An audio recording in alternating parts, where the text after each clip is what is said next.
There is no denying it now, as there's no one outside of Raptors fandom and maybe Kendrick Perkins that believes in this Toronto Raptors team heading into next season. Despite the Raptors making some moves to improve this roster going into next season, there's a lot of doubt in how successful this team will be, especially with how some middle-of-the-pack Eastern Conference teams have improved their roster and free agency. Now, I'll discuss how everyone can get proven wrong out here in this video, but also break down some of the legitimate criticisms and concerns people have with this Toronto Raptors team heading into next year, assuming no more blockbuster trades end up happening regarding this roster. So we'll break down what people are saying, how the odds are predicting the Toronto Raptors to be next season, and why they can prove everyone wrong this year like they have in years past. Not necessarily the past couple, but we'll dive into all of that in this video. Before we do, folks, again, appreciate everyone that's been subscribing to the channel. We are currently at 38,649 subscribers, so we're on that mission to hit that 40,000 subscriber mark. So if you want to join the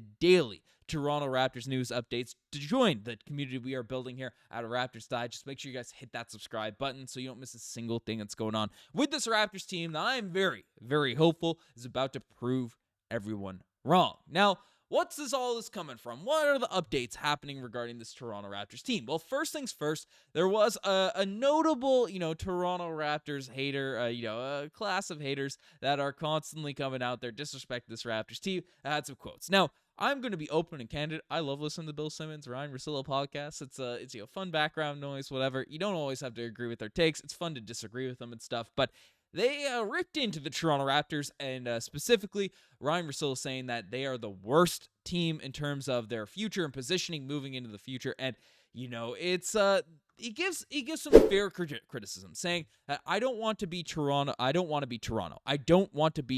because even though Scottie Barnes is better than some of the other teams' best players, it's $38.5 million for him, and it's $38 million for Brandon Ingram, it's $32 million for Immanuel Quickley, it's $28 million for RJ Barrett, and Jakob Poeltl, who's fine, at $20 million.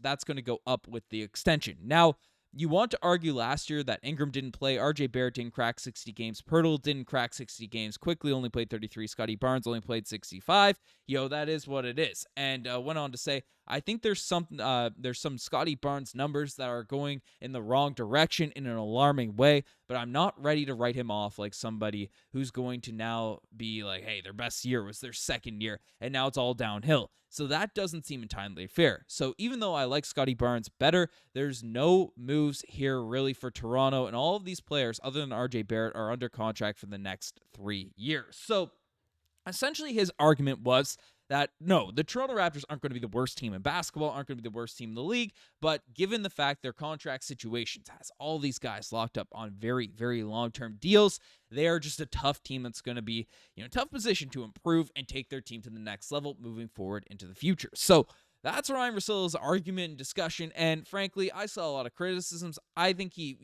backed his argument fairly well. I'm going to take over some things that I believe he's overlooked in regards to this roster, but it's not just him. It's not just the media outlets. It's not just all that. As essentially, we have the list in terms of over-unders out there in the NBA for win totals out there across the NBA. And the Toronto Raptors, you see, are very much at the bottom. In the bottom 10 and at 34 wins over under projected going into next season. So if you're not familiar with this, it's what you can bet on. It's where the Raptors are predicted to have record-wise next season. And if you go over, you're over expect, you can bet over, so they'll improve over this odds, or they will be worse than those odds, and you can essentially bet over or under on that position. So the Raptors are expected to be, in the bottom 10, 34 wins next season, which of course would keep them out of the playoffs in the Eastern Conference. And we look at the past 2 seasons, you can't say, the Raptors being crazy, disrespected, and stuff like that. I guess you could, because they're not factoring development or anything like that, but the Raptors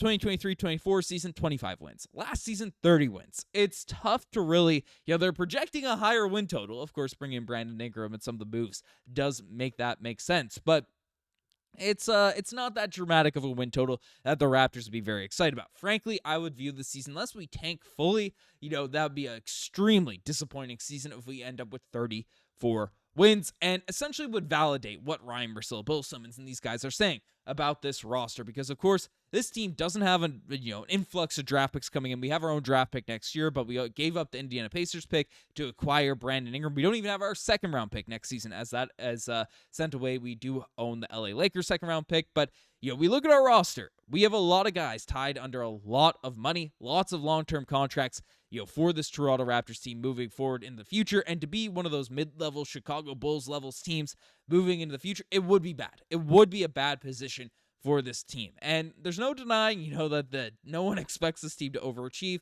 or anything like that. And while I was very excited, heading into this playoffs, and again, I'm not excited about injuries by any stretch of the imagination, but the Eastern Conference was wide open once Damian Lillard went down with his Achilles, once Jason Tatum went down with his Achilles, once Tyrese Haliburton, the same injury. All these guys out for this entire season. Now, of course, Damian Lillard's not even with the Milwaukee Bucks right now. Tatum's out, and the Pacers are out.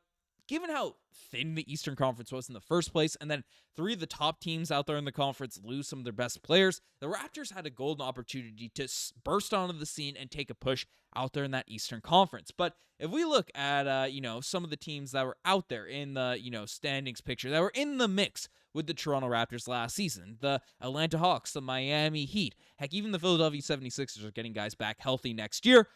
There are some concerning trends in terms of those rosters improving, and the Toronto Raptors, I think we improved as well, but staying fairly stagnant. As we take a look, let's dive into the actual analysis, because the Miami Heat had a really sneaky good offseason, as right now they have a starting lineup they can put together of Tyler Hero, who's an all-star last season, Norman Powell. Anyone that's been watching this channel for years knows I am the biggest Norman Powell stan out there in the NBA. You have Andrew Wiggins, who can be a two-way guy out there for that Miami Heat squad. You have Bam Adebayo in the front court, and you have Ware out there at that point. That's a very, very solid starting lineup. They don't have a natural point guard, but they do have off the bench Rajaković, who was, I'm shocked, fell to them in the 20th overall pick, wherever he fell. They ended up getting Fontecchio from the Detroit Pistons, who is a very sneaky good player. They still have Jaime Jaquez, they have Haywood Highsmith, they have Davion Mitchell, who we saw last season. They have a very, very solid roster in their Miami, and scrap together a team that, frankly, can be very, very good next year. I don't want to discount how good that team can be. So, the Heat look to have improved. You have the Atlanta Hawks, who I think have won the NBA offseason. You have Trae Young, KP. Even if KP's not healthy, you're getting Jalen Johnson back. They picked up They picked up Onyeka Okongwu. They have Risa Shea. They have Luke Kennard. In terms of new pickups, you still have Dyson Daniels out there on that mix. And you still, in the NBA draft, you picked up Newell, who's a very, very interesting acquisition. I mean, the Atlanta Hawks, you start that lineup of whoever the heck it's going to be, right? Like, you have Trae Young, you have you have Risa Shea, you have Dyson Daniels, Nas probably going to come off the bench, but Trae Young, Dyson Daniels, you have, out there in the mix, Risa Shea, you have Jalen Johnson, and then KP or Okongwu at the center spot, and then Kennard, these guys coming off the bench. That is a very, very strong team out there in the Eastern Conference as well. So, the Hawks definitely have improved. The Orlando Magic are a team that, if we look at the standings, they just picked up Desmond Bane. So, they just extended Paolo Banchero. There's a lot of improvement there. The Pistons took their leap last season, and even the Bucks, who we thought would completely fall off, and even though I think they mortgaged their future significantly, they did bring back Miles Turner out there in the mix. Of course, Damian Lillard is gone. Their front court is fairly solid. You do have Kuzma under a bad contract, but you have Bobby Portis, you have Kevin Porter Jr.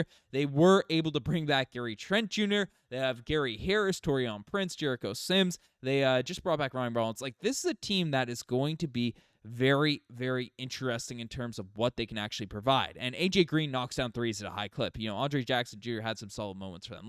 The Bucks aren't going to be bad either. So, the Eastern Conference isn't as wide open as a lot of people thought it was going to be, and the Toronto Raptors didn't make any game-changing acquisitions. Hopefully Mamu can, really take this team to the next level. So that's where a lot of the concern, that's where a lot of the discourse is coming in regards to, hey, the Toronto Raptors might not have, we might be in for another tanking year this year, which, given the moves we made, wouldn't be ideal. But the thing that a lot of people are overlooking regarding this Toronto Raptors group is, frankly, that internal development is where this team is going to get better. And we did bring in CMB. We did bring in, Elijah Martin. So we do have some talent coming into the mix out there on the wings. But this season is determined by how good Scottie Barnes can become this year. What leap RJ Barrett or Immanuel Quickley, can these guys jump into that all-star category? Can Brandon Ingram bounce back healthy out there into the mix for this group? We know Jakob is going to stay steady, but can someone off the bench? Could it be a Jamal Shead? Could it be a Gradey Dick? Could it be a Jakob Poeltl? Could it be a Jonathan Mobo? Could it be CMB, shocking everyone in his rookie season? Can we just have two of those guys just take their games to a serious next level? And given the amount of guys, the amount of young talent, Jamison Bell, whoever the heck it is, given the amount of young talent, I don't think it's out of the realm of possibilities of one of these guys, two of these guys taking a major leap. And then you factor in that Brandon Ingram was added to your squad. You factor in the amount of depth that are out there on the team. Factor in the moves that the Toronto Raptors could make to improve this roster, given, we look at how this team can develop. I think there's a real possibility of the Toronto Raptors exceeding a lot of these teams' expectations and all of that, but it requires internal development. And that's never something people are going to factor in terms of a roster improving. So let me know what you guys think about the Toronto Raptors' future. Are you worried about next season? Do you agree with the doubters, or are you optimistic about this Raptors team going into next year? Anyways, you guys are the best. Subscribe to the channel if you guys haven't already. Anyways, I'm signing out. Cheers.